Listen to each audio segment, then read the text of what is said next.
Operation Quackhack is the actual operation with the FDA in conjunction with the FTC and the DOJ that was launched in March 2020.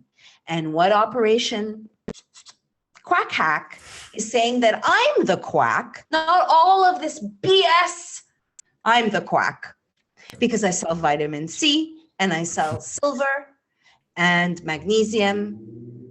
And then what happens is that places like Media Matters, George Soros funded publications, write smear pieces. Right. A political scientist who doesn't have an effing degree in journalism writes smear pieces. I wasn't the only one. Dustin Nemos, Alex Jones. Yeah. Anyway, so then I got caught in the crosshairs. I get again shut down. I am told to censor myself because I did the horrible sin of using prevention. I said the best way to avoid the coronavirus is prevention. Not allowed. I know what I know. I know the amount of work that I do and that I'm not driven by money and that I'm being digitally assassinated for standing up and having the courage to speak out. There's no glory in that. I can't even imagine what you're experiencing. I mean, Maryam wrote a fantastic article. We're going to include a link to it in the video description. Read it if you want to read Prophecy, because it was 2019 when she was writing this on my birthday. Anyway, I was like, oh my God, look at that. And I'm, it's a long article, but when you read what she was going through as someone who ran a health and wellness marketplace and website, and what she was learning about the kind of censorship that was going on for marketplaces and websites just like hers, it was very much foreshadow to what has become a full force assault on our health. Big pharma could never do what they've been doing without big tech. You just couldn't. It couldn't happen. They have to work in tandem. Yeah. So I guess it was only a matter of time before they went into business together. But if you want to see how all that transpired and look at some timelines, you can read this article. It's terrifying techno-fascist acts against health freedom you'll probably never learn about. And it was written for organicconsumers.org. We're going to put a link into it. Check it out. I just want to read a quick quote from it that was written in 2019. It says, "We're being reduced to pawns in a game of divide and conquer, obsessively gazing at blue-lit screens like in a twisted version of the Greek myth of Narcissus, where we never recognize who we truly are, a magnificent species worth of complete health and vitality."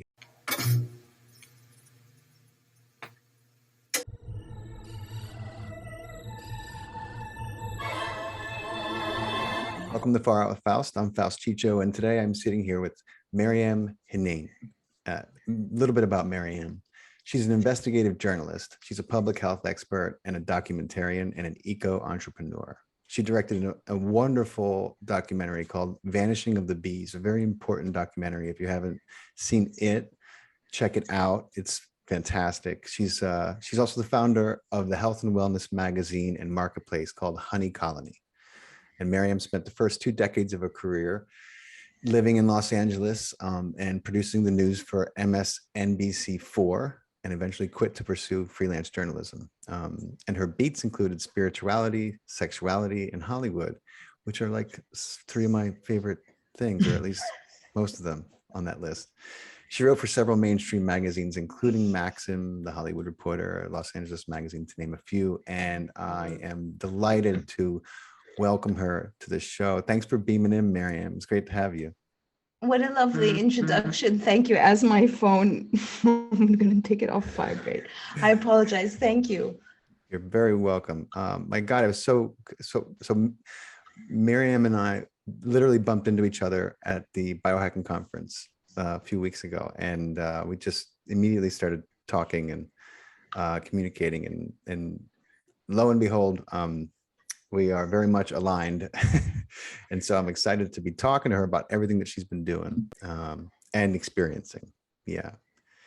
So what we were just, well, first of all, thank you for making that documentary, because so few people see what's happening in the world and then really get off their butts and work and do something about that could make it, create a very positive change and a real change that could be measured. And you did that, and that's phenomenal. That's Thank you. really phenomenal. I appreciate that. And I have to thank the honeybees for giving my life purpose on the tale of a near-death experience and looking for meaning and looking for something that was bigger than me.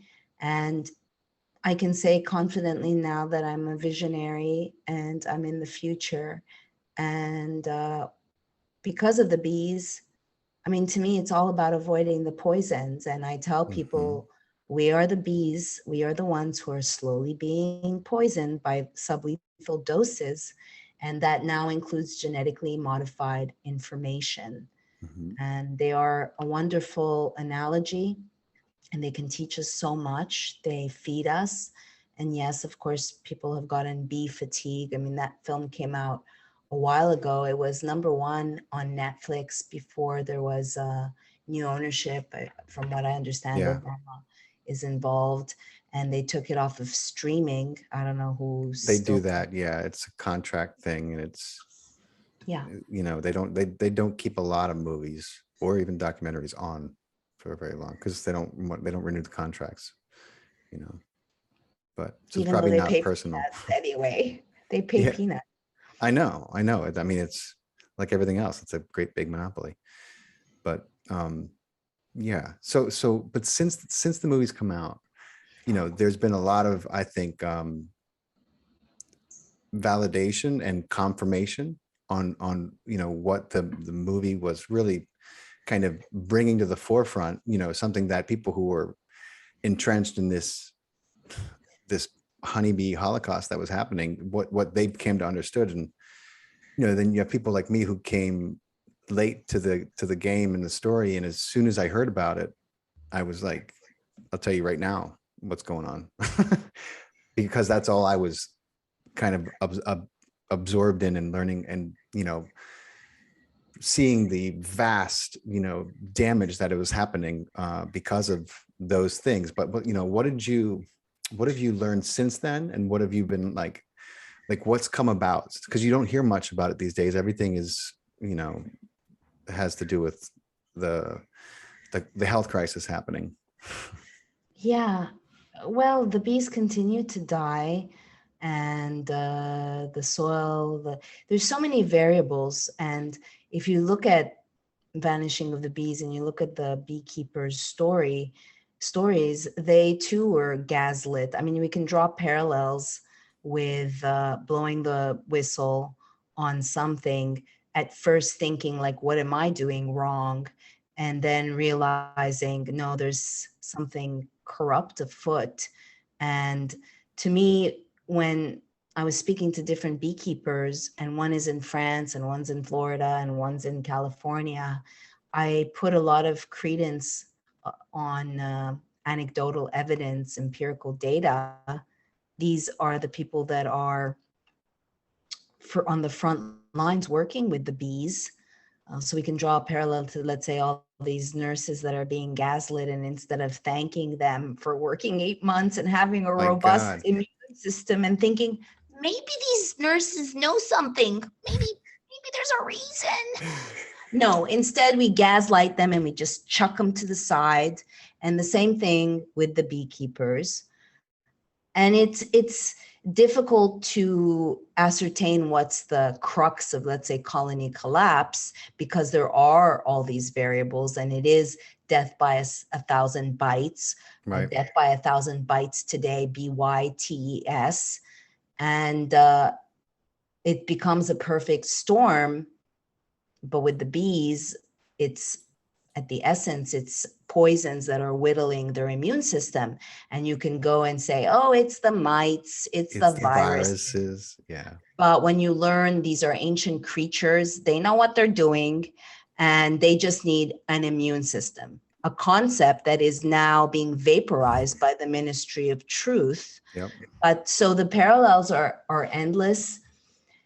And there was recently, let's say, there was a study that came out to show the impact of EMF, and in our film we disprove that. There's a lot of cell towers, and again, Right. it's just like it compounds, right?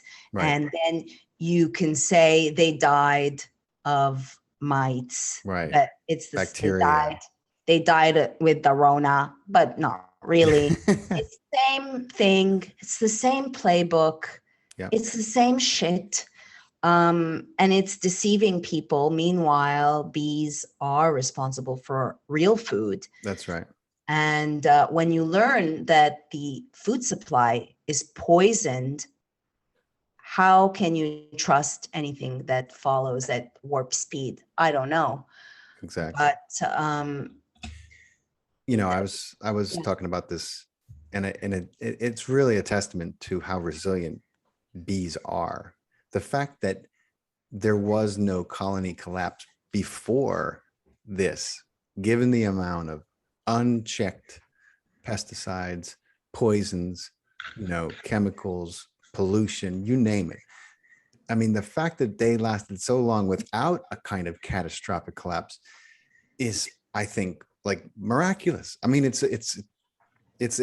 no easy feat, but at the same time, you know what I mean? I think that once they started really GMOing everything, and not just, and it just not being like a topical, but it being like, oh, why do it that way when we can just change the genes, that was too much. Can I say something to Sure. that? First of all, the GMO is a different byproduct. Let's say they're pollinating corn, which is air pollinated, and if there's nothing around because they're in a monoculture and it's tasseling, then they'll get the GMO, and that will F up the lining of their gut, just like it F's up the lining of our gut. But what's different, I mean, there's always been pesticide kill, but it's apparent and it could be hidden and swept away. Whereas these neonicotinoids, they're entrenched in the soil, they're embedded on the seed, they become part of a beautiful flower. And it's an accumulative impact. Again, draw parallels to us humans. And you can't tell and say, oh, this did it. But if you look at a grain of pollen and realize that scientists are finding up to 11, 15 different chemicals, and that together they synergize and they become sometimes 1,000 times more potent. So again, you can draw parallels with the humans. If you're putting all these different pills, if you're leading a crappy lifestyle, Yeah. And as you know, then it creates a cascade, and then in a moment in time, it's too late. And yeah, with the introduction of the neonics, that these poisons. Can you tell everyone what the neonics are who don't know? Because they're going to be thinking, what? Yeah, neonicotinoids, which took me a long time to be able to pronounce, are nicotine-based neurotoxins that replace the organophosphates with the idea that they were safer. Right. But it's entrenched in the soil and embedded into the seed, and then it uptakes, and then the honeybees will take it back in the form of pollen and nectar. And so it will have impact on the subsequent generations. And when you say also it's miraculous, let's keep in mind that the queen, when she's robust and healthy, can live up to 5 years. That's no longer really happening. Right. Which is a long time for an insect. And that while the production goes down, they're looked at baby making machines, and they'll cut them off. They'll lay a crazy amount of 2,500 eggs a day. So they're just constantly making up the hive. And then the beekeepers, because beekeeping in the modern age is really all about manipulating the bees, Right. tricking them. So then you take a hive and you cut it in half. That's called requeening. But now in the modern age, they're requeening 4 times a year because Wow. they can't keep up. And the whole system is not sustainable. No. And these modern beekeepers know that they're part of the problem. And if you were to go to an organic beekeeper, well, they likely maybe never lost their bees. Right. They're like Michael Pollan says in the film, nature doesn't put all her eggs in one basket. Nope. Yeah. And it's amazing to see the difference between the organic and holistic beekeepers and how there's virtually no colony collapse. I mean, that right there should be a sign. But again, there's this general don't, people putting up blindfolds and, like that they're like being paid not to see, not to recognize. But at the same time, you can't have a food supply. I mean, a real food supply with real food without bees. And so just like, fertility in men, we can ignore this for so long before the impact is so great that it changes everything in a single, everything will have to change in a single year. And humans are becoming, unfortunately, notorious for this, sticking your head in the sand and pretending that something's not happening until it's virtually almost too late to change anything. And that's what we're doing with the bees. That's what we're doing with fertility in men, and guess what? The culprits are the same. They're always the same right across the board. It's the same people creating the same poisons that are destroying everything on this planet. And most people are fucking oblivious. It drives me crazy. I would add, Faust, that we're also living in an age of mediocrity and that the devil's in the details. And I'm really disappointed that nobody pays attention to details. And it's great. I'm fortunate that I can look at the macro, but I am very into the micro. And so when someone who is, let's say, crapping on me or taking an ad hominem attack, and someone recently told me, don't cast your pearls to swine. They are not doing the research I'm doing. They don't know where to look. Do they realize I spend 12 hours a day consuming studies, podcasts, interviewing doctors, interviewing people, calling people up, a journalist, a real one. And unfortunately, working as a little worker bee solo without a hive, you're not going to get far. A bee can't live without her hive for more than 24 hours. And I'm stuck in an echo chamber, but I'm definitely doing the work. And it's a little bit appalling to have these outbursts of hate when it's like, it's an insult beyond measure. But it's okay. It's like, I know what I know. I know the amount of work that I do and that I'm not driven by money and that I'm being digitally assassinated for standing up and having the courage to speak out. There's no glory in that. There is in my book, but my book's obviously a little different than most people's. But so I can't even imagine what you're experiencing. I mean, Maryam wrote a fantastic article. We're going to include a link to it in the video description. Read it if you want to read Prophecy, because it was 2019 when she was writing this on my birthday. Anyway, I was like, oh my God, look at that. And it's a long article, but when you read what she was going through as someone who ran a health and wellness marketplace and website, and what she was learning about the kind of censorship that was going on for marketplaces and websites just like hers, it was very much foreshadow to what has become a full force assault on our health. And you could never accomplish what has been accomplished over the last year and a half without all these different elements working in conjunction together.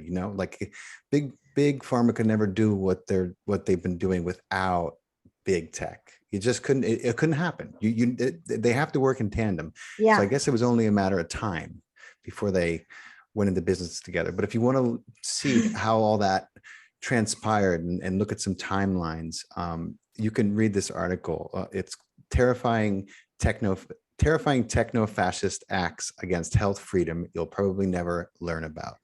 And it was written for organicconsumers.org. We're going to put a link into it. Check it out. I just want to read a quick quote from it that was written in 2019. It says, "We're being reduced to pawns in a game of divide and conquer, obsessively gazing at blue-lit screens like in a twisted version of the Greek myth of Narcissus, where we never recognize who we truly are, a magnificent species worth of complete health and vitality."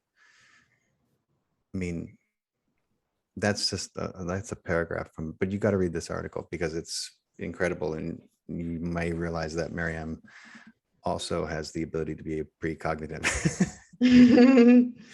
Yeah, writing is. I'm working on my George Floyd book, and I've written 300 pages. As writers know, it's a lonely world. With Zach, like. He can relate because it's like programming. I'm programming words and he's programming code, and it's this puzzle that I'm trying to put together, and it's very time consuming. And during that time, I'm like, oh my God, I'm not doing anything relevant. I'm not reporting. I'm not out there. I am, but it feels like so. I mean, any writer feels that way, or as a journalist. But I love writing, and given different health issues, like now I'm dealing with mold toxicity again, and it's definitely impaired my cognition. There was a time when I first was really doing bulletproof and biohacking that I had gained this really superpower clarity in my brain before the mold took me down. So, do you know how that came about? I mean, were you exposed or was it? Oh yeah, because everything I do is a exploration reportage, exposing. And just I'll tell you real quick that, now looking back, I've had many cases of mold and not realized it, but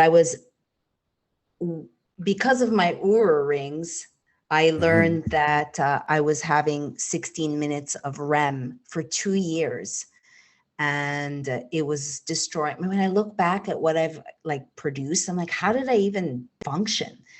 Because I really I'm very, very driven. I'm not one to just lay or even relax. So I was in Costa Rica, and I had thought maybe it's mold, and I enrolled in the Toxic Mold Summit, and I was also about to start studying with Institute of Functional Medicine to get my coaching certificate, and had been researching now health for years.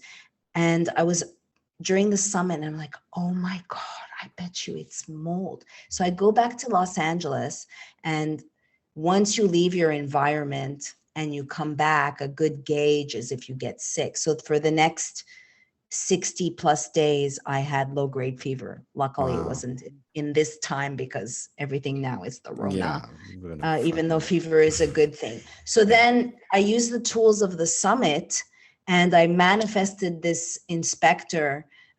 He's was like a angel, but he was dressed in black and came in and he spoke to my slumlord landlord.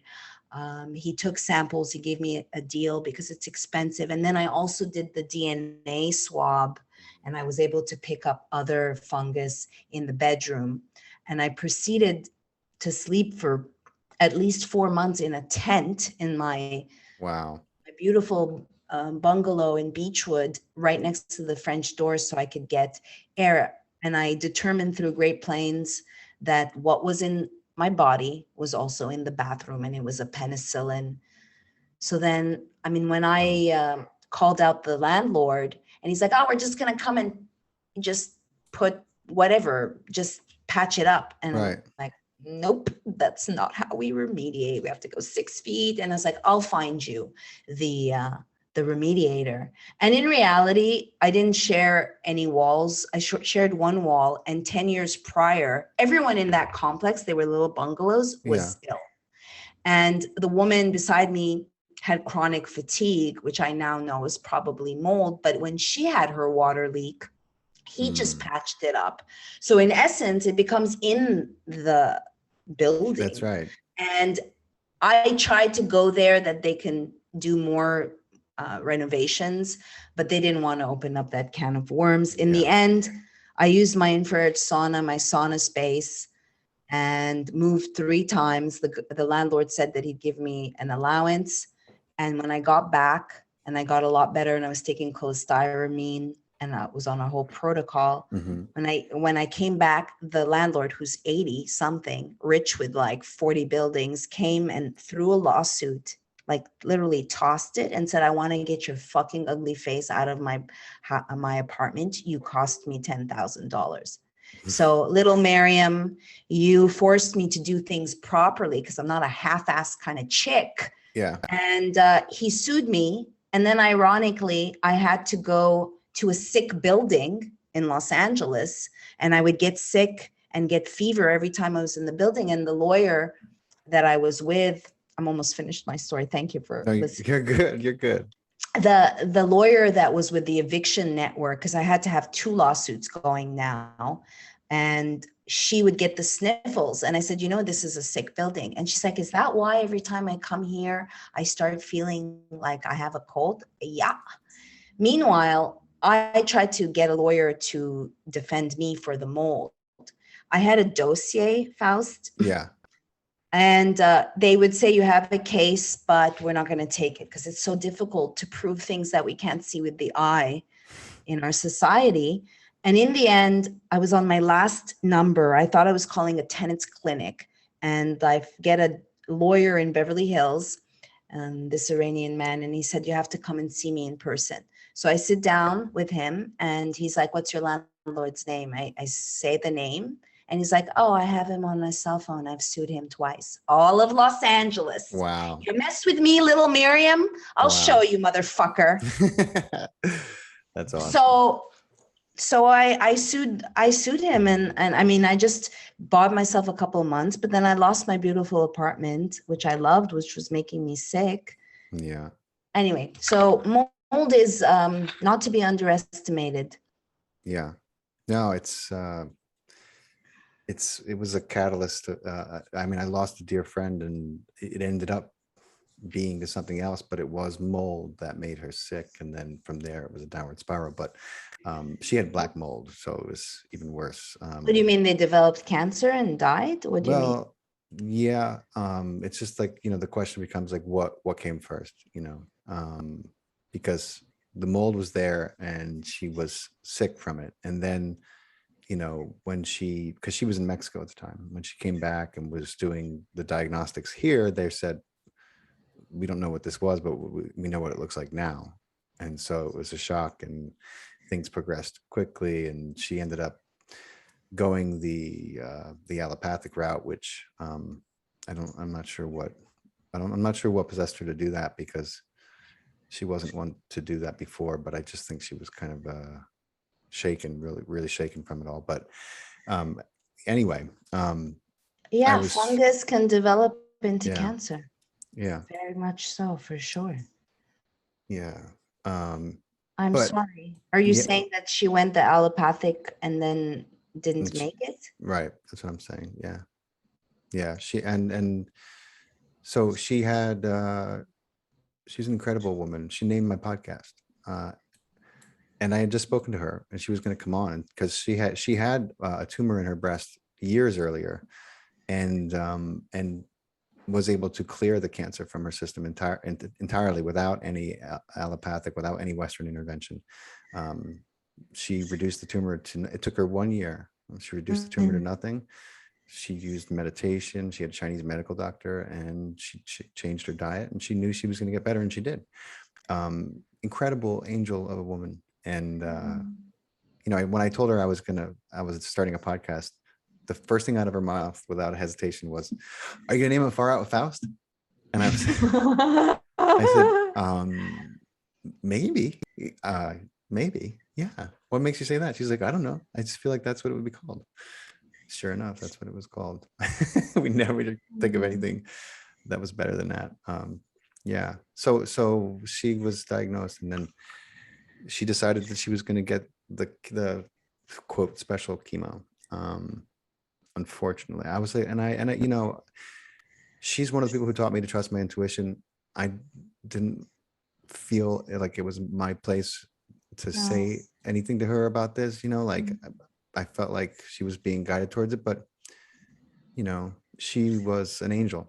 She changed so many lives, and so it's quite possible that her work here was done, you know, and that's it. I mean, you know, there's always a bigger picture and a bigger plan.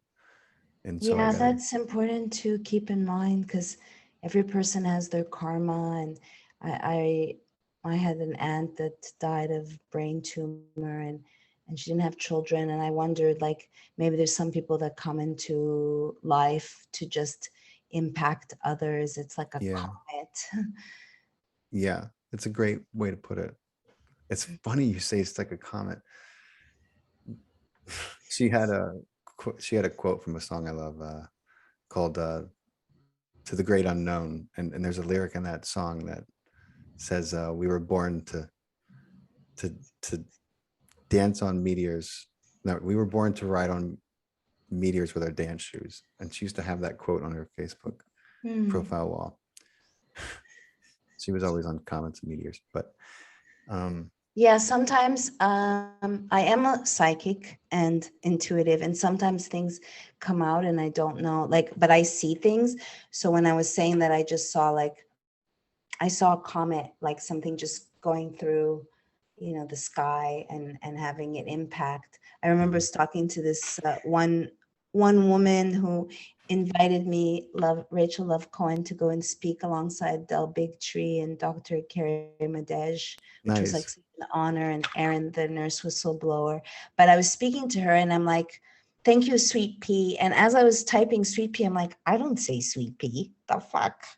And then I wrote that, and she's like, "Oh, my mom used to call me that." Oh, wow. So you never know. I think also with psychics or intuition, a mistake that psychics will make is that they're filtering it through their bias and then putting their meaning. So whenever I see a symbol or something, I'm like, I'm getting this. I have no idea if it says anything to you, but or I'll say this is what I'm getting, but I don't know. Right. No, it lives in a place that is not, it's like I don't know. I always, when I'm teaching my kids to tap into this and to hone this, you know, I'm like, it's before thought. It comes before thought. You know what I'm saying? It's going to be before you can recognize it. You know what I'm saying? Like I'm like, so it's without thought. So when something comes to you and you haven't had a chance to put it up in your, you know, in your kind of viewfinder, your thing to analyze it, that's when it can be from a higher source. How old are they? 10 and 7. So mostly my 10-year-old is the one who's with me. My 7-year-old's pretending to listen, waiting for us to talk about something he understands. You know, but so that article I was blown away by. And so you've been sitting in the fire longer, and I think that you've developed probably some incredible ways to deal and cope with. I mean, I know that I get frustrated seeing what's happening, knowing that I've known what's going to happen, you know what I mean, for a year and a half. And so you've been even longer. Yeah, I do that with my team. I'm like, you know how frustrating it is? You're in the future and you know something's coming and you keep on saying it. By the time you guys catch up, it's too effing late. Yeah. And but I think being in the fire, that I hear a lot, like I have a film crew that's following this part of my journey. And I've certainly had others say, you're going through a lot. I don't know. And for me, it's like, I've been playing whack-a-mole now for a long time, Yeah. and it's become a normal way. And so I don't even see, it's just normal. I do know that I've lost balance in the past because of the Rona, because I choose, and it is me choosing to not miss a beat. Like even at the Bulletproof, when I Yeah. got back, I'm part of like a Twitter room with 65 people that I created, people that I've been tweeting with for years, but these people are brilliant, Yeah. and we're on top of it. And so it is a choice. Yeah. And I feel like I come off as a hippie, but even when I was in Costa Rica, I'd go to a drum circle and I'd be like, I could just do this for 10 minutes. Like, I'd rather be walking down on the beach and listening to Brendan O'Connell or listening to Corey Diggs, and just because also what I do is in my process is I'm looking for news, but I'm looking for things that are uncovered, but then I will look them up. Let's say with the Comirnaty, like I called the FDA. So I take it a step further, but I'm always looking for details, and I'm always looking for new things. Like I had just started, now I've been asked to write a detox guide for, and so I'm taking a deep dive in things like graphene oxide and really, it's very like much in high demand right now is, how do we detox from this, and how do we, I got this, what do I do now? And there's people with some answers, but for the most part, I mean, we're in some uncharted territory yes. with this technology that they've rolled out, and that they're giving to so many people with no idea of the long-term But I safety know effects. it's going to be valuable. And so I have 44 pages, and I'm really obsessed with my George Floyd projects, like really obsessed. Like that's all I want. I just want to finish. And, but I know this is important, and it'll have value, and it will help people. A lot of people. And I in earnest want to understand. And like with the bees, I was super scared of bees when I started making the project, and I told myself, by the time I'm finished, I will be an expert. And then I did that iconic picture with bees covered all over me to show the world you can commune with them and there's nothing to be afraid. And that was like akin to like when I swam with dolphins in Hawaii, having like thousands of bees on me with the little legs, and they're buzzing. And I knew, like, I only got stung once because I actually manifested an insect wrangler, the insect wrangler who did an anaconda. And because I went to a beekeeper and he's like, you need to find an insect wrangler, because I said I want to do this picture. And I'm like, okay, I'm going to find one. Right. And so when he's dumping the bees, one hit me on my thorax, which is interesting, my throat chakra. And in that millisecond, if I had freaked out, it's game over, because they tell each other. Exactly. Yeah. So you had to suck it up, and I just had to be in love, in the frequency of love. It was beautiful. That is beautiful. That's so funny, because I used to be scared of bees too, and I don't know, I guess when I changed my understanding of everything, and I realized that they're beautiful creatures, and they're not trying to. My dad was allergic to bees. It's the only thing he's allergic to. So he grew up like really hating them, and like being really afraid of them, because he almost died from a bee sting once. It didn't stop him from trying to kill them or anything else, but that's a different story. Well, I find that that's a lot of people that I talk to, and it's ingrained something in their childhood, that it's just an imprint that they have to work through if they wish. Yeah, some people are going to do that, but somewhat older generations probably aren't going to get around to it this lifetime. But I think they have bigger fish they should fry. Yeah. Especially in the case of my dad, but now they land on me, and I talk to them, and I'm like, you can stay and hang out. You don't have to go. You're in New York City anyway, so you may not find a better place to chill out. And people look at me like I'm crazy, and that's when they can see the bee. So it's so Well, cool. think that the bees also do better in the cities than they do in the countrysides. Like, what does that tell you? Wow, I didn't even know that. That's Yeah. crazy. That's true. Yeah, Oh yeah. my God. And so the urban cities. Sorry, as we're talking, there's some screaming action outside. Oh, I didn't know if it was your place or mine. It's okay. Can you hear it? It's okay. Okay. Yeah, I thought maybe it was my kids or No. my dogs or somebody. Cat You know, fight. yeah. So what I want to know is how the fuck. So everyone, Maryam has this beautiful website with all these awesome products. I mean, some really top of the line, fantastic, like health products. Like you can find a lot of stuff on there. And actually, I went on and I was like, I'm just gonna get this because she had some really amazing colloidal silver that I. It's actually chelated silver. It was at the show, and it's 4,000 ppm. We're out, but we're getting our new shipment on Tuesday. And Gary was the PhD who created and patent was at the show conference. I walked in, I was like, oh, my silver's on.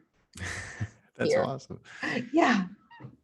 Very cool. Yeah. And so anyway, so you would think that this is a place that would be, it would be the last place that you think would be the target of censorship, and that, this would be something that any algorithm that is friendly to mankind, that is friendly to humanity, would promote naturally. But somehow or other, you found yourself with a bullseye on your back, and you also learned that you weren't alone in your targeted. Can you tell me a little bit about that? And like, so people listening understand what's going on and how long it's been going on. Yes. So Honey Colony really set out to kind of emulate the honeybees and forage for the best sources of information and products. And we were really serious, and still are, about our editorial team. I was way more involved, and we managed to garner 500,000 unique visitors our month, because a lot of my stories were in the future. I mean, people weren't catching up yet, but it had a slant on autoimmune, and then eventually biohacking, and then eventually functional medicine perspective. And then we realized that, in order to make a living, we needed to create our own products. And Jan, my ex, and I'm so sorry, it's very jarring, this yelling outside. Can you hear it? Is it bothering the? I can. It's very faint where I'm at. So I think you're okay. I'm just very sensitive to stuff. Yeah. I mean, I have these on, which makes me hear everything. I don't know if that'll make it worse though for you. Yeah. No worries. Okay, maybe they've stopped. This is all coiled. Okay, so we set out to create our own products, and Jan was the head of top advertising company in Helsinki. He actually made a documentary called Riot because he burnt it to the ground, but figuratively. So he was doing a lot of the copy, and for instance, Gary, who makes a sunscreen, which I was looking for products, and everything on the site is products that I use and have vet, that don't have any poisons, that are made in the United States. And when I met Gary, he was selling more bottles of sunscreen in Michigan than in Florida, and really put him on the map. And then a lot of these brands too, we were ranking better than them on the search engines, because I trained my team, I trained myself, and learned that writing for a magazine is a lot different than writing for the internet. And we were listening to Google's SEO guidelines and such, and really SEOing our stories, which is how we got all this traffic. And then initially, and then we started selling CBD before everyone and their mama. Mhm. And this was in 2016, again, ahead of the curve, because now everyone is selling crap CBD, and started feeling the wrath of big pharma in a way, because it was a Schedule 1 CBD despite no psychoactive properties, and at the same time also patented for its antioxidant and neuroprotective properties. And the chances of, I like alliteration. I'm like, what are the chances of sharing bees and bud in common with Bayer? Because GW Pharma was the company that was bringing their fake shit CBD, Epidiolex, with GW Pharma, and they had an exclusive marketing agreement with Bayer. Go figure. So we started getting shut down so I was like banned by PayPal in 2017. I personally, on my personal PayPal, have never sold CBD, and yet they canned me there as well. So Square, Stripe, Intuit, QuickBooks, like all of them started shutting, to the point where I didn't know who was our merchant processor, at the same time being told, get out of operations, Maryam, which I say I rather lick the inside of a toilet bowl. I'm a creative, but I'm intelligent, and I am not half-assed. So I was watching my team do half-assed shit. So for instance, we got a merchant processor out of China. I don't want to do business with China. I'm not xenophobic. I want to do business with Americans, but we had to have an offshore solution. I had a bad feeling. My team was like, you're being negative, blah, blah, blah. So I went to my mentor, who's also a private eye. And I looked into this company, and I found out basically they were about to flip, because the company was called I Can Pay. And then there was another I Can Pay with 2 N's. So here I am. I'm running my business, but now I'm also doing research to find out what fuckery is involved in CBD. And so they don't, and this brings back that, Maryam, you're not really doing a service to the company, because you could see that at Bulletproof, all of these companies are doing really well. They're not mentioning the Rona. They're not being political. They're everything. You can't say the C word, which is cure, which I know that. Right. Now you can't even use the P word, which is preventative. Yep. So we're still back in 2017.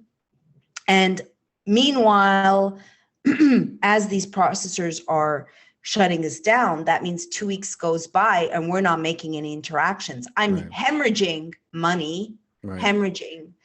And then during the same time, Facebook, after 4 years, takes down all of our campaign, all the stats. No, and this was 2017.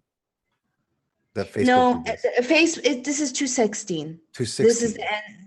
This is the end of 2016, beginning of 2017. 2017, I referred to the year of playing whack-a-mole, but there was build up. So we built our company on Google not being evil, on Facebook actually caring about connectivity and acting like bees, where we're cross-pollinating and we're sharing with goodness. And so Facebook shuts us down, and that's vital data, demographics of our audience. What reason did they give you? Back then, I want to say probably was around in regards to CBD, but not sure. Right. I'm sure they use CBD as that. Yeah, I mean, it was very difficult. I mean, I ended up consulting a lot of people. I was interviewed for a little short documentary, and I wrote a piece, which I also had a hard time selling, called The Politics of CBD in a Techno-Fascist Age. And in fact, I'd love to share this story.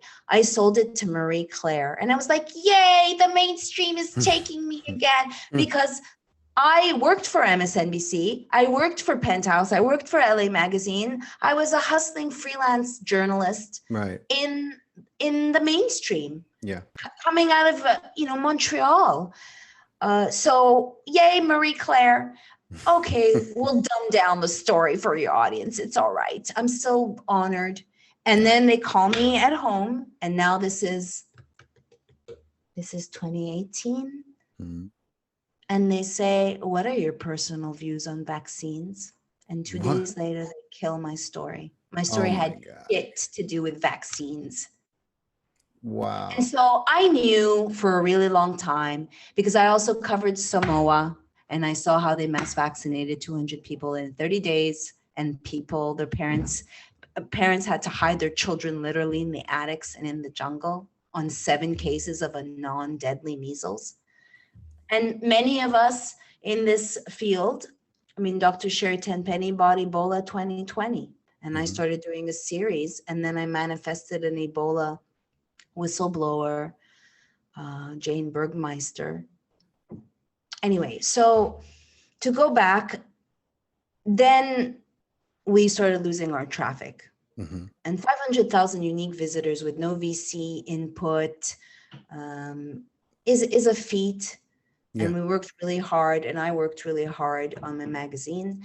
And we thought we were doing something wrong. And then someone on our team that I brought in for SEO said, oh, no, this is, we knew there was algorithmic changes. Right. Then we were told about the Medic update, Google's Medic update, and all the sites that fall under your money, your life, basically any site that's making a living off of empowering or bettering your life.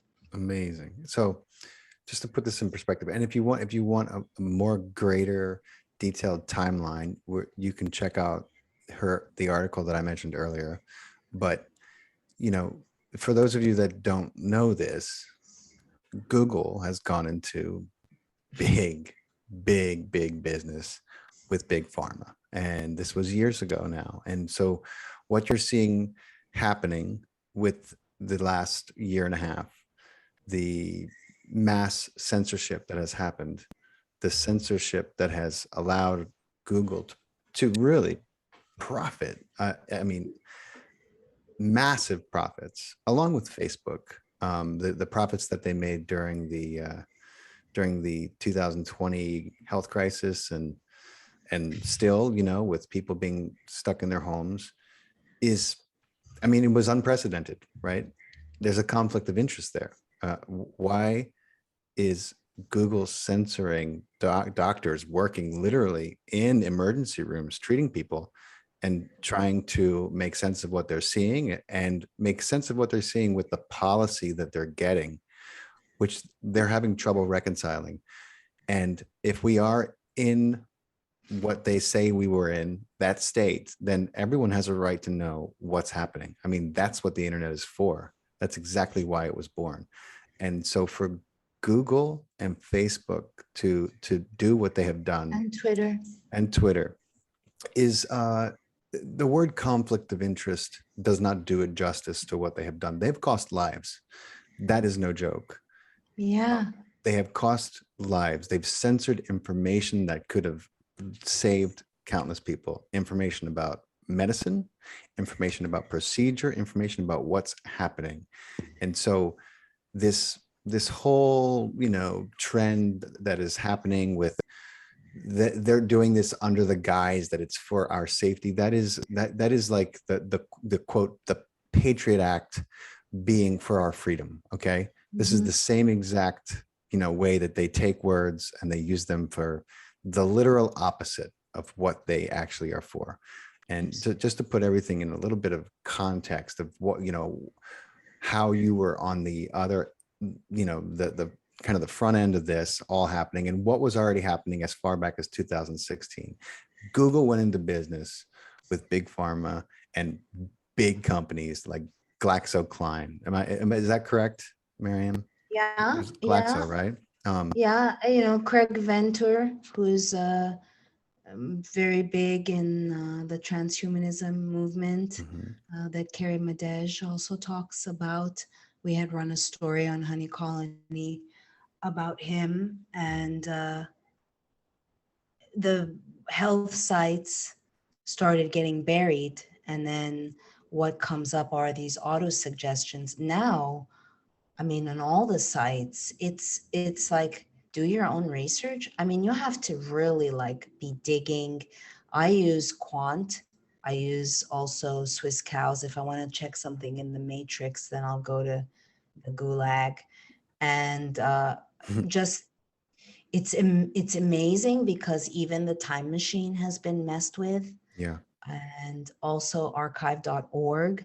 Like last year, all of 2020, I was pretty much reporting every day on Twitter.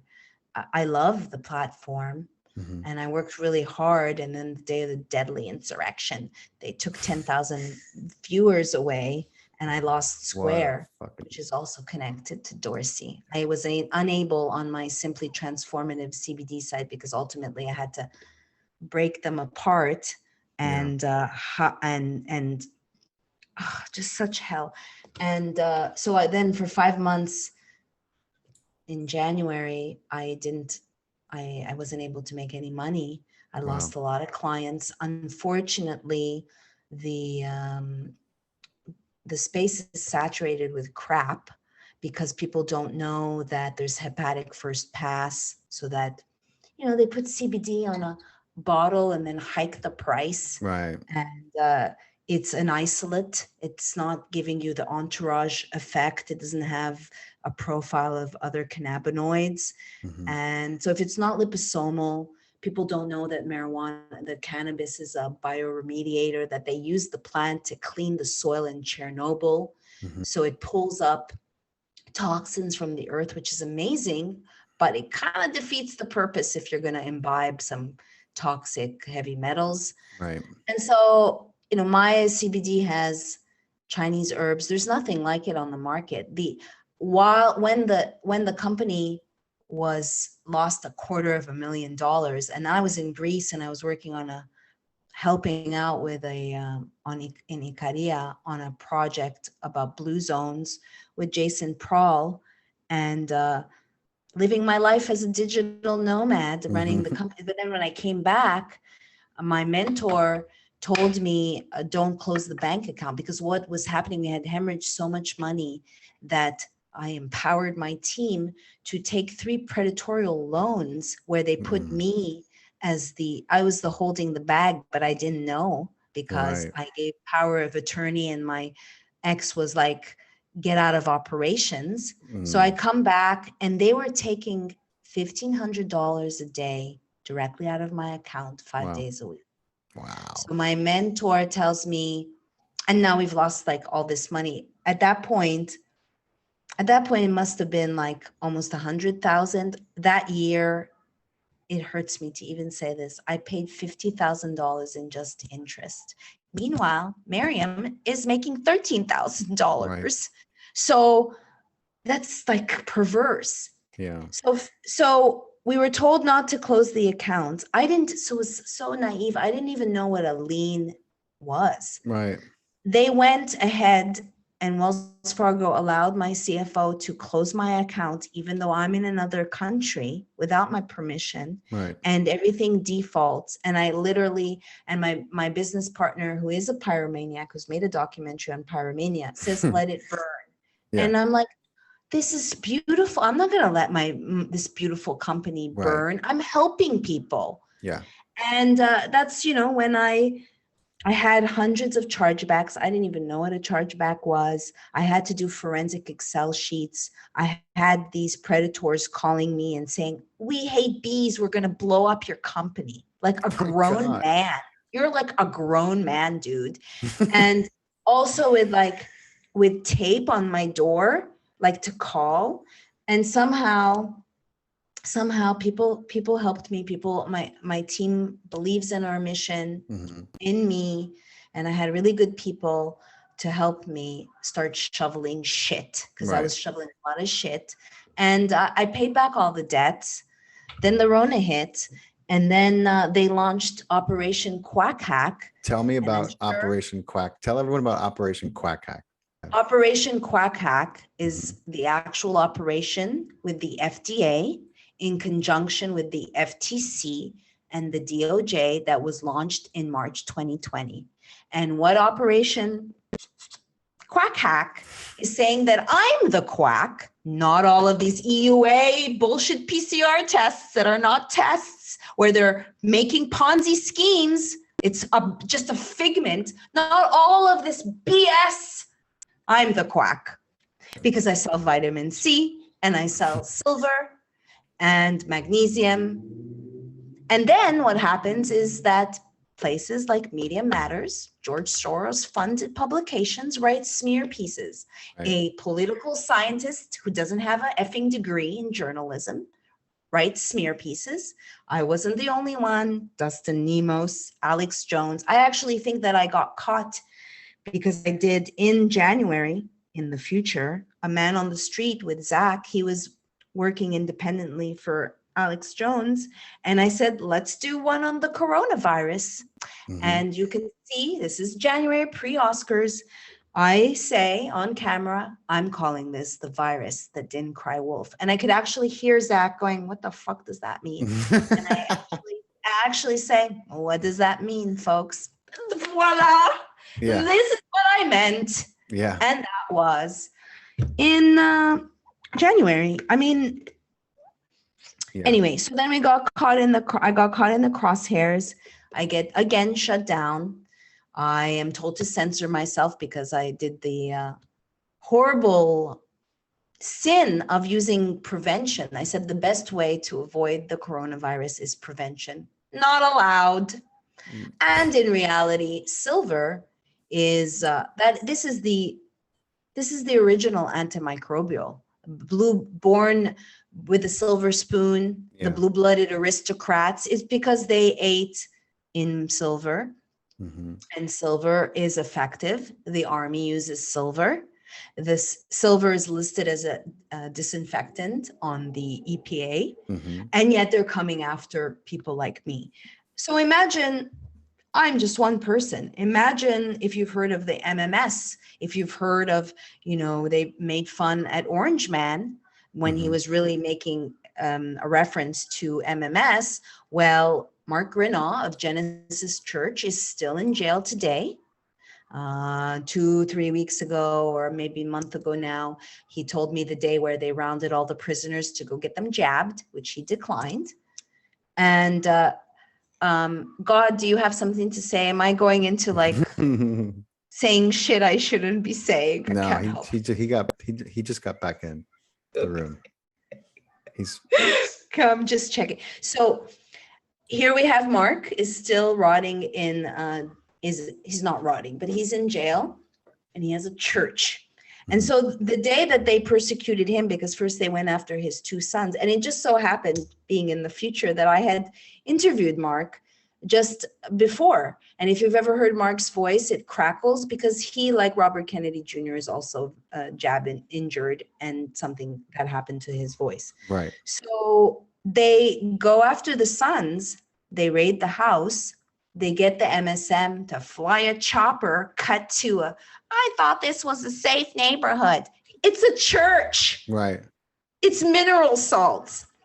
So then there was another woman who got raided, her home. They took her computer. 4 FDA and 1 masked cop showed up at her home an hour after I did a pre-interview. Wow. And took computer, took silver, took her phone, and then she had to call the FDA and say, I'm sorry, I can't make those changes you want because you took my computer. Right. So this is another person, 23 years in business, wakes up, and the hack part is that they disconnected his server. Gone. Poof, 23 years of business, injunction against you. And your whole life is turned upside down. Well, and this is going after. So I wrote a piece for Activist Post, and again, it goes quite into detail. I would like to say also that in addition to those 4 smear pieces by that non-journalist and Media Matters, also the FDA commissioner at the time, who was supposed to be in quarantine, actually tweeted and shamed honey colony. Because big tech and big pharma are now in bed, well, all these sites got makeovers and upgrades. So you can go in the warning letter and you can tweet the hell out of it all day long and ruin someone's life in this snitch nation that we've evoked.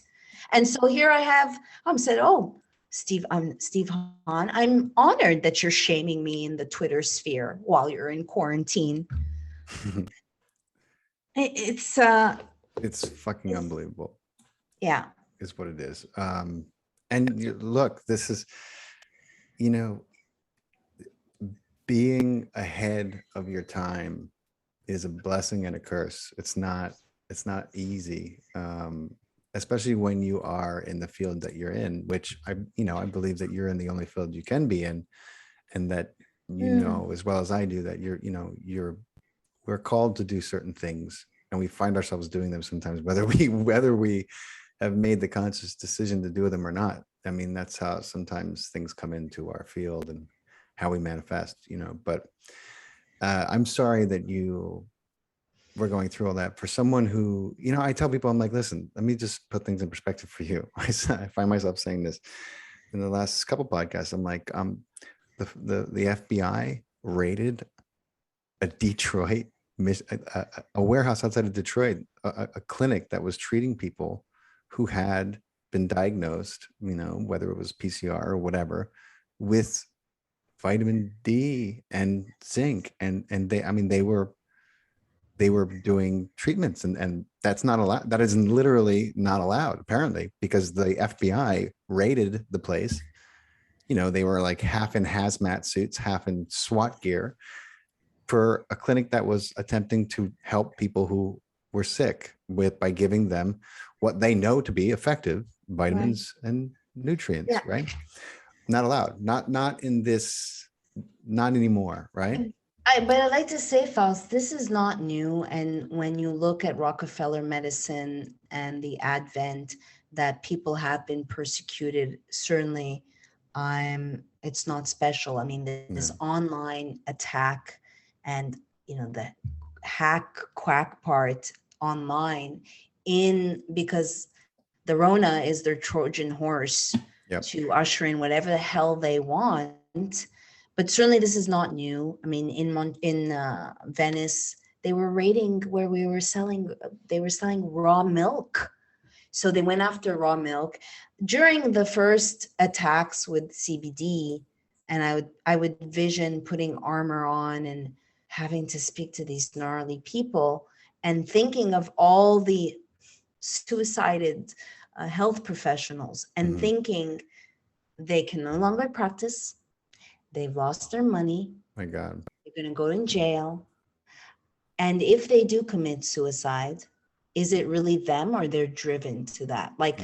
I could see certain times. I remember one time taking a shower and just saying, please, I just need this to end. And it's very hard to tell someone else, because I know a lot of influencers who are in lawsuits and who are being attacked. Yeah. And it's very subtle and it's very tailored, and it's difficult to explain to someone else, perhaps now where it's being normalized to a certain degree. But I know friends who know people that are still in jail over January 6th.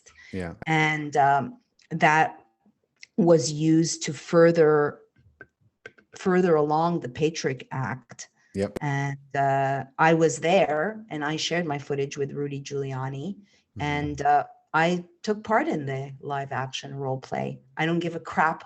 I wrote it as a very detailed series. I don't care what anyone says. I've watched this whole circus and I was there. Sure, I wasn't in every part, but I spoke to lots of people and I was uploading footage and I was seeing it. Yeah. And I'm very perceptive at what I saw really up close and personal in that area, not inside. I didn't go inside. Yeah. And the FBI will never come to me because I have footage of me saying, stop the violence. Yeah. And you didn't go inside. So they don't have a good reason, or they would have. No, but Owen Schroyer didn't go inside either. And they're trying to. They're giving him shit. Yeah. I just saw somebody a friend of a friend was arrested. They found footage of him inside, and arrested him 10 months later just for being inside, even though there's video of the police officers opening the doors for some of them. I keep hearing reports about that. I don't even want to get into that because it's such a shit show. Yeah. Yes, and the fact you're that, right. I mean, when someone says to me and refers to it as the insurrection, I can't continue to talk to that person because clearly they're delusional. You know what I mean? Yeah. Like, Well, that's clearly why they're not on this fucking earth. So that's why I say the deadly insurrection. I mean, the way the media and listen, I went through and I watched and listened to Orange Man speak for 2 hours. Okay. I will never get those 2 hours back, but I wanted to know what he could have possibly said that the media was propagandizing as inciting an insurrection or a riot, right? So I listened and I read the transcript and I listened to every fucking word. I'll never get those 2 hours back, but that fucking guy didn't say one single thing. He didn't symbolize, he didn't infer, there was not compared one call to Diane Waters, shit that she said. I'm like, people, why doesn't anyone care about the truth? You know what I mean? Like, why would you listen? Like, how could you people just believe anything that they're told and they still refer to this. I'm like, I know people who went there and they didn't go there to commit violence. You know what I'm saying? They went there to exercise their freedom of speech. It was amazing. You know? It was historical. I remember that morning I told Zach today's going to be a historic day. Yeah. But you were right about that. And when I saw, I was like, super close to Orange Man. And I had asked the universe because I wanted to scan his energy. Another thing I didn't realize that I do is scan people to get a vibe off him. But regardless, seeing all those people, and in the end, Orange Man symbolized the Constitution and he symbolized we the people.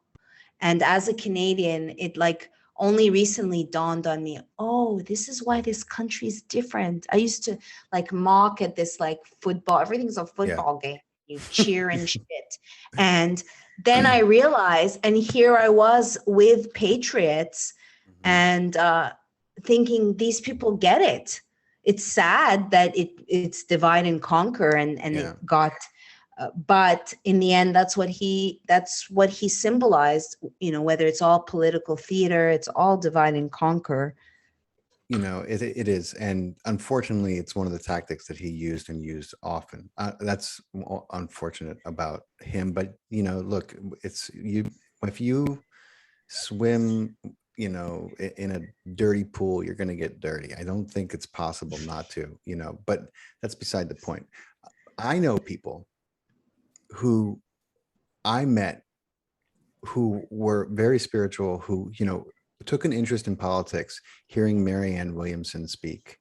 And Marianne Williamson, who, if you know of her, I've done enemas for 2 years doing course listening to Marianne. Yes. And she's, that's her what she really is great at. She got involved in politics and, she felt called to, and I feel like, eventually it polarized her and really created a bias in her, which I don't think she was aware of. I think she's just coming into some awareness of it now. But like I said, if you can't swim in a dirty pool and not get dirty, that's just physics. But what she did do was she brought national attention and said in front of everyone in that debate, she said, she was asked about the healthcare system. She finally got to talk. She laughed and she said, we don't have a healthcare system. She said, we have a sick care system. And everyone in the audience just stopped. And I know Republicans and I know Democrats who were just like, she's right. So I know she did what she had to do because there was things that had to be said that only she was going to say. And I bless her for that. But people who identified as being, progressive and on the left, who went on January 6th to support that movement that was happening. And, I know people who I met from, supporting Marianne Williamson, who was a Democratic candidate, to going to that January 6th Wow. quote insurrection. And so that just goes to show you how this polarizing notion and these camps that we created, they're bullshit. You know, Right. in the end, people want to be connected. People Right. want to be unified. And we're in the end, we're really looking for that connection, that interconnection, right? And it transcends politics. It transcends bullshit, bipartisan, you know, all these nonsense lines in the sand that we draw. We're so much more than Right. that, you know. And I just think that even somebody like, you know, you can even learn that from someone like orange-haired man, you know, orange-haired man, bad man, because he came to show people that, and you know, he did things in a way that was very not very political. But then again, I think about, you know, like, what's the I'd like difference? to I mean, say like, a you couple of things. go ahead, I'd go like ahead. to say, first of all, Marianne Williamson is such a gifted orator. Like, if you think of Circle Back Jen and all the effing ums, and compare her to Marianne, who just Yeah. is the channel, and that when I try to speak, I try to move out of the way and allow what means to come out without ums. So I think she's very gifted. And also the Course in Miracles, to really get someone out of victim stance, to take some damn responsibility. It's called adulting. We're Yeah. not seeing a lot of adulting going on. No, we're seeing the eradication of it, really, or the attempted eradication of it. It's like, grow up. And what I really pray for the world is, when I had my near-death experience, what I heard in Latin was know thyself, noti setum. And that is my philosophy. And I really pray that people can see their blind spots and gain some humility and say, I'm sorry, and not project.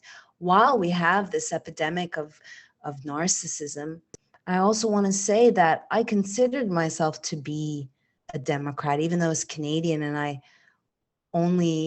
had not voted because I just got my citizenship, but it was the hate for Orange Man that turned me away. And that when the Rona happened, I watched the president every day, every presser, like play by play. I wanted to see.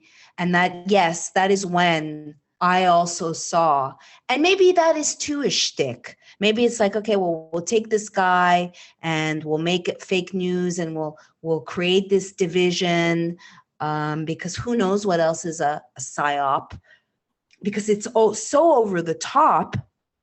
But I've lost friends who have told me, when you're out of your trance, because they're so vitriolic towards Orange Man, and then would be really rude and mean. And I think that is still lingering. Yeah. And that people predicted that hate for Orange Man would be transferred onto the people. And I think, I had last week, after the Bulletproof, someone dig up my number that's on the left that was allies with journalist Chris Hedges, and call me a eugenicist and a monster. What? And a Nazi.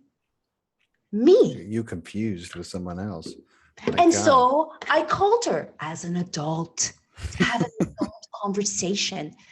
And don't call me, like she texted. And I was like, here you are digging up and harassing me. Yeah. And I have the fortitude to pick up the phone so we can actually communicate. Yeah. But you don't have the balls. And this is where the world we're living in. It's.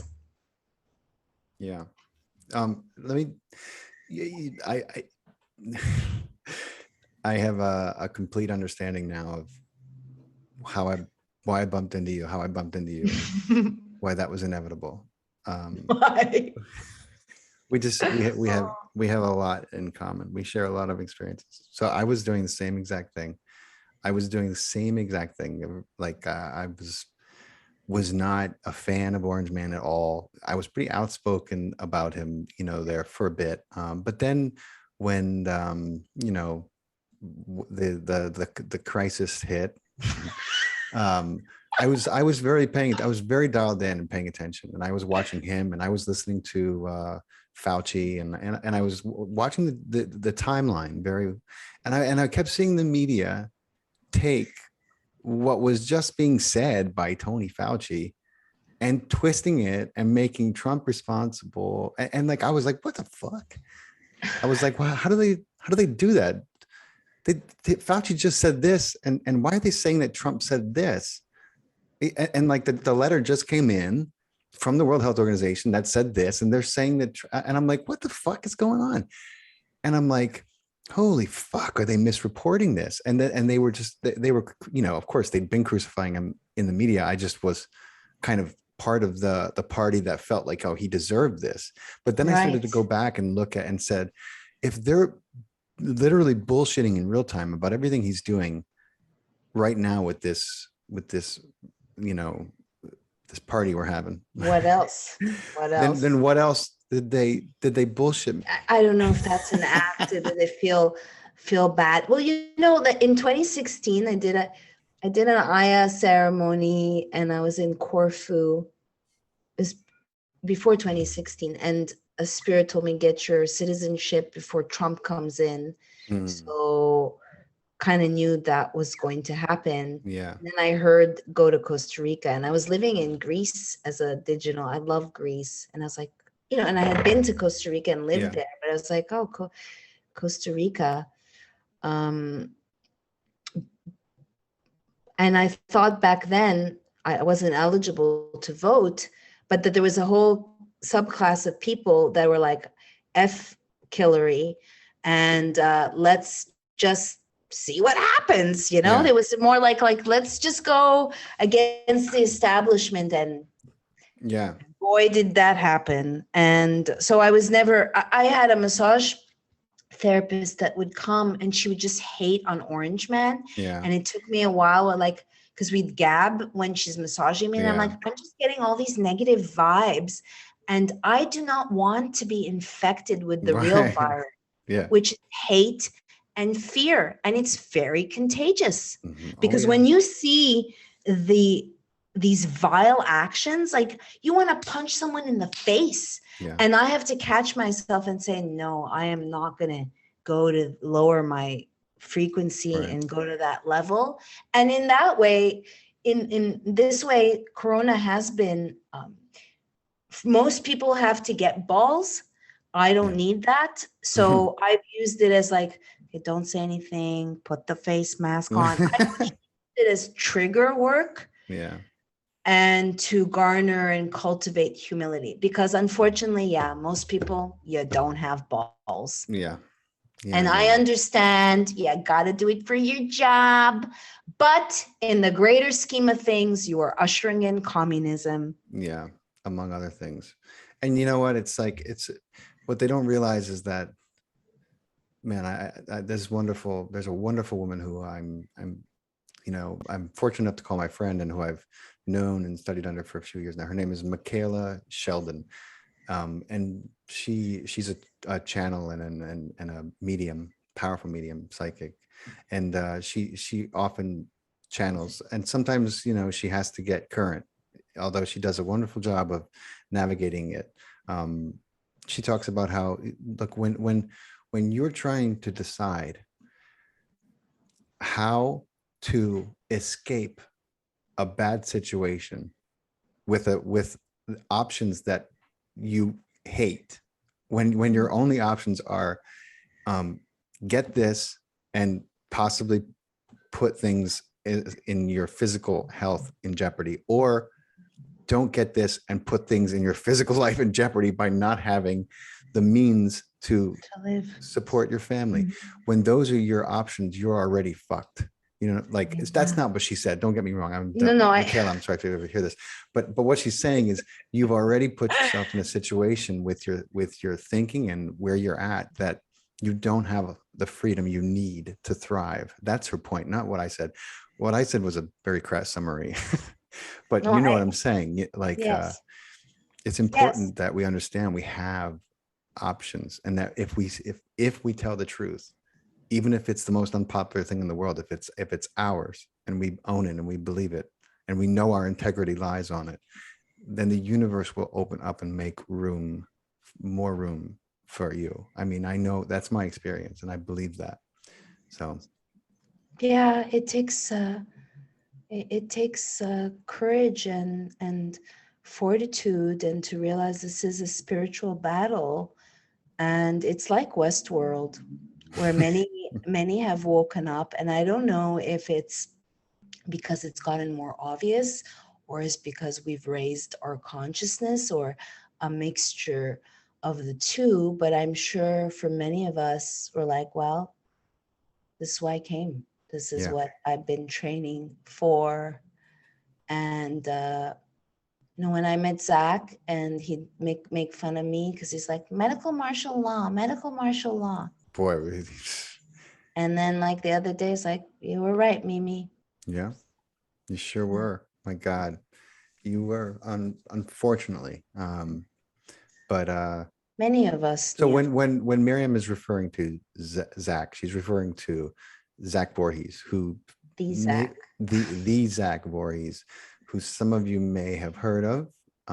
He was the whistleblower who was working at Google, and collected, I think, over 900 pages from their internal servers to show, without a shadow of a doubt, what Google was doing and how they were censoring information, not just in Miriam's experience with them, but also in the political arena since the election of Donald Orange Man Trump, or Bad Orange Man, and how they were, I mean, they literally went so far as to mistranslate the former president's tweets, which, I mean, some would say is an act of treason. But well, that's Twitter, but Google lost its mind, and got a very bad version of TDS. And so things started unraveling there. And I recently shared the film The Circle with Zach. It's based on Dave Eggers' book, which I read in 2017. And it was very obvious that it was based on Google. And I wrote a story for GreenMed Info where I likened Zach to, I forget her name now, the main character in the film The Circle, where she thinks that, it's so great, she's part of this company and it's all about transparency, and becomes a participant in something quite evil. I want to say that, so I was like doing research for organic consumers about, I was reading 1984, and I think even that version, I start the story Dear Prole, and then I redid it for Epoch Times and it went viral. And during my research, then I came across Zach. I think initially on Project Veritas, you couldn't see his face. So then I saw him on Alex Jones, who I've been following, I've known since 9/11.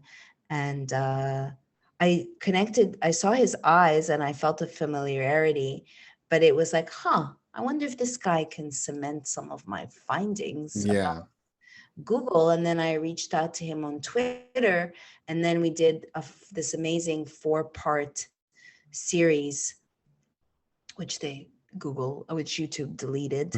Of course, and I was covering the Punch Google lawsuit. I was in Florida, and I was doing my, whatever I could to kind of spread the information, and I was covering the trial. And at the same time, I went to speak in Florida alongside, I said, Dell and Dr. Carrie Medaj, and I'm not saying her name right, and Aaron. And for me, well, I'd been on Dell's show on my birthday on January 15th. I had just done this Man on the Street with Zach. That's where I saw you. I remember I asked you, I was like, were you on? And I thought it was Joe Rogan, but I was thinking of Dell's show. That's where I saw you when we first started speaking, when we were at Yes. that's what I was Yeah, we thinking of. did a segment on the bees, but then the Rona hit and they sat on the piece for a long time. And then I said, please, like Honeybee Day, National Honeybee Days, can you please put this on? And so it was January 15th, 2020, and Zach and I filmed with Dell, and I forgot why I brought that. Okay, so then I'm in Florida. I give a talk, and I was already in jail with 2 strikes. And my live, it never defaults to just premiere. It's always something I set. So I uploaded my talk, and then I went upstairs where I was staying, and I'm like, oh, it went live. So I was going to go and interact with the people watching, and then it was gone. And so it just so happened that I was covering the Google lawsuit, and 240 videos just gone. Man. I remember that day I was crying because I was really starting. I was just about to get 10,000 because I was busy saving my company when I really had wanted to brand myself and express myself and do videos. And then I alt-censored, tweeted. I don't know if you know alt-censored, and they had saved my videos. No, what's alt-censored? Altcensored.com is a place where is a group of people that have saved a lot of the, like SGT was killed. Oh, that's so and cool. Yeah. Polly.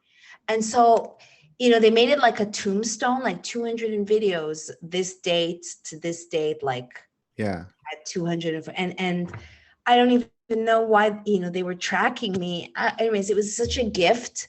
Wow. Because when you put all your heart and hours, and you're not doing it for money. I mean, I was never even allowed to monetize, and that's not why I was doing it. Although a lot of people were making a good living, it's devastating. Yeah, Maryam, I could talk to you all day, but Yes, I want to pivot to some things and get to some questions that I would love to hear your answers for. So let's do that.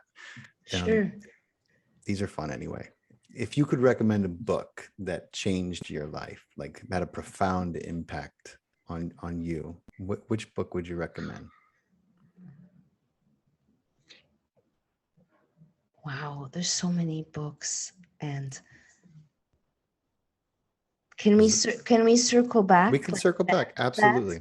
Because I mean, one book that comes to mind, I mean, it's not like this. Well, I can say the Celestine Prophecy. I was 17. Wow. And it led me to Peru, and I really opened my eyes. But I've been on a spiritual path since the age of 13. I'm an old soul who's died young many times. So that comes to mind. Also, there's a book that, it's The Memory Palace, Mira Bartok. And I just have found myself, I love memoirs, and I've read a couple where the central theme is memory. And in this case, she uses her mom, who's bipolar, and her diary entries, and she has a head trauma, and creates this memory palace where she slowly goes in to recuperate her memories. There's another memoir that I read where a guy took a malaria medication, not HCQ, that has a side effect of psychoses, and going to India on a grant, on a scholarship, and wakes up in a psych ward and doesn't know who the hell he is. And he loses all his memory. And so I like it because in the book is like they're using different ways to piece together who they ultimately are. And then the third book in that same is a woman who gets she's a journalist. I don't remember the name of that book, but she gets a memory, a brain injury or something rare, and has to go back and kind of piece herself back together. Yeah, almost like a memento. kind of a memento. Yeah. I want to say that reading Midnight Express, I saw the movie when I was 13. Mm. And when I had my near-death experience, I read the book while I was convalescing, and also the book Perfume, because I woke up from the hospital, and after that, my psychic skills, like I think we all have them, and I've gone to psychic school in California, Mhm. and it's a muscle. Yeah. But after my near-death experience, I would walk, and it still happens that lights go off, or somehow the frequency of my body changed. But I read Perfume, and I had supernasal powers. Oh I yeah. can dissect. Like when I was in the hospital, the orderly was coming. I'm like, oh, he smells like Tide, bleach, and cigarettes. Like I could Yeah. discern the different scents. So yeah, those books come Cool. to mind. Well, I'm definitely gonna check out the second one. I hadn't heard of that one. Okay, here's another one. If you had 1 hour left on the planet, what would you do with it? Oh my God. These are God's questions, not mine, by the way.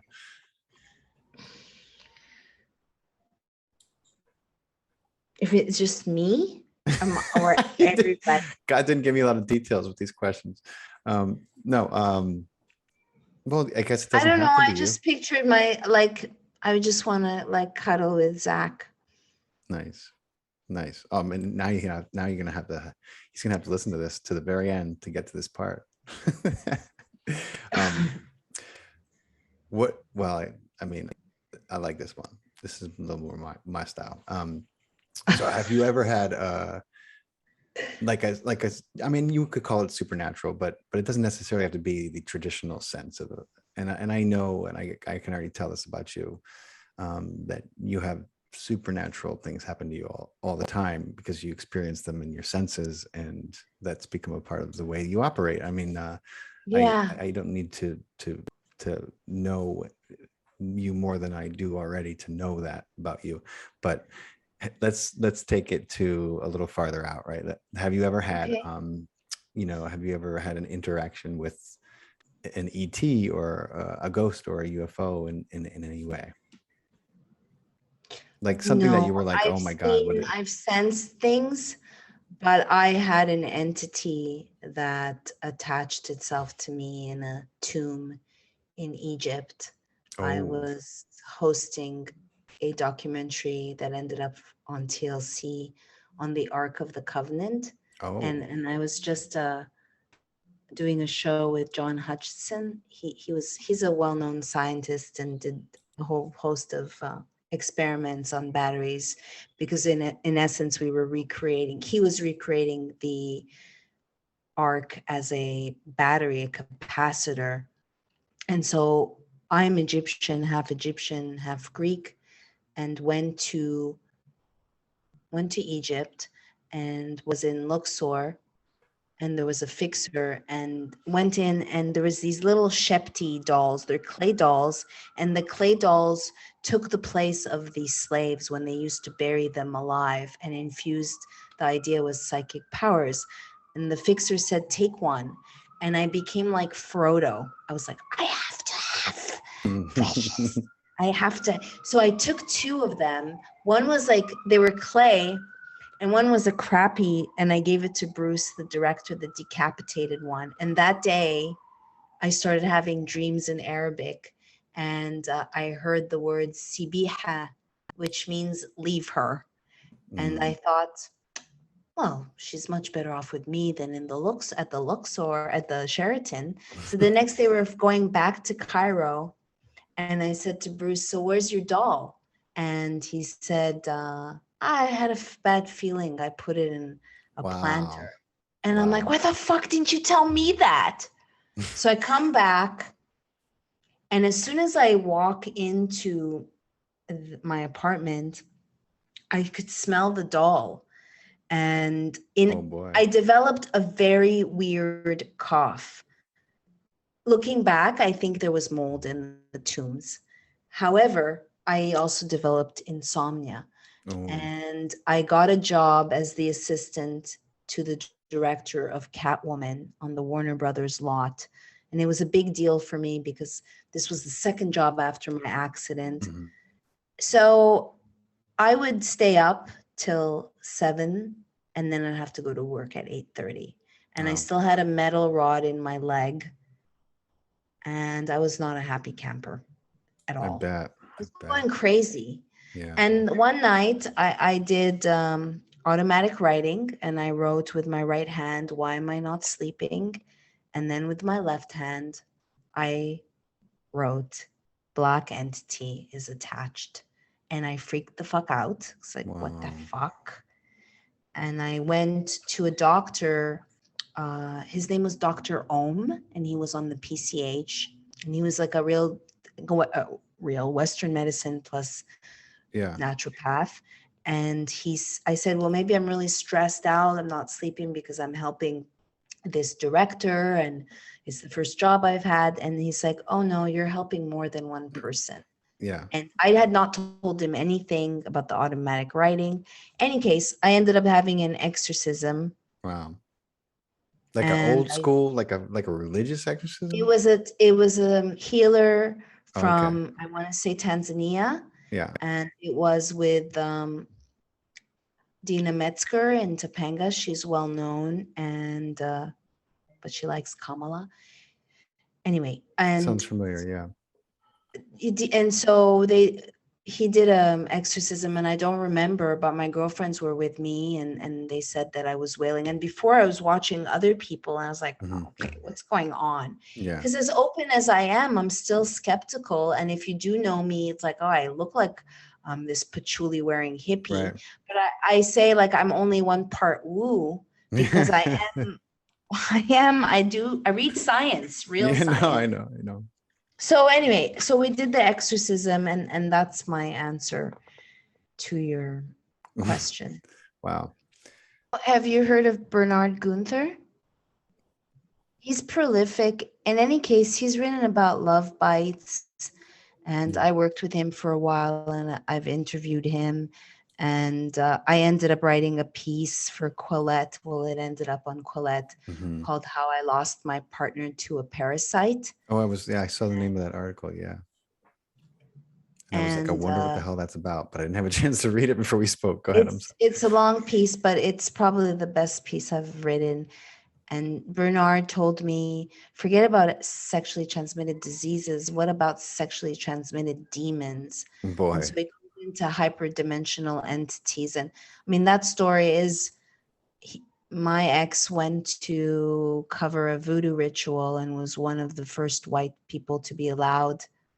And so he physically came back with parasites. Oh man, I bet. But there were energetic parasites. And so Yeah. I draw parallels with the FX series Legion, which I loved. Mhm. So, I'm a fan of. I mean, I have Legion comes from a comic book. You know that, right? have you seen Legion? Yeah. I mean, I love Legion. So I'm a big fan of Legion. If we're talking about the same one, Yes, we are. The Marvel. That's They right. made an FX series. That's right. You've seen the FX series? Oh yeah, It's awesome. yeah. It was brilliant. It was great. I mean, I loved what they did, and I'm a huge Legion fan.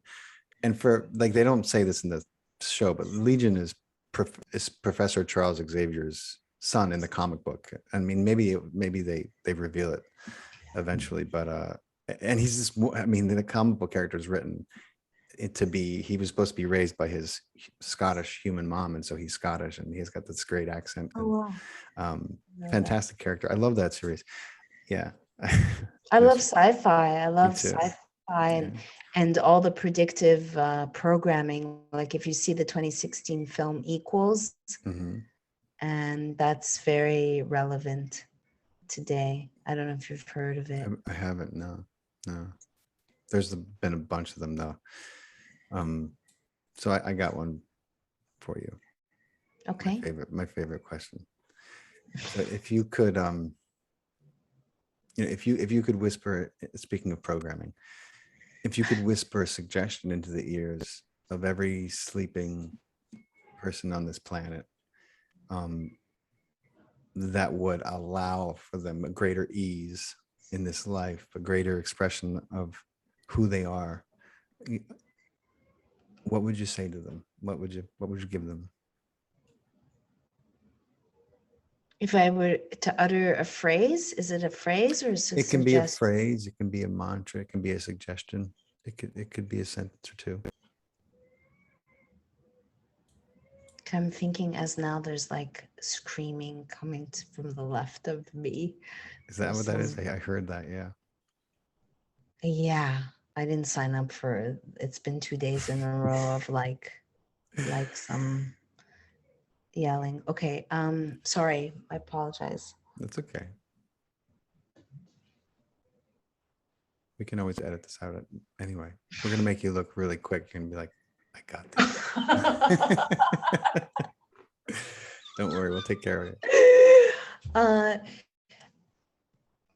What comes to mind is know thyself. Know thyself, yes.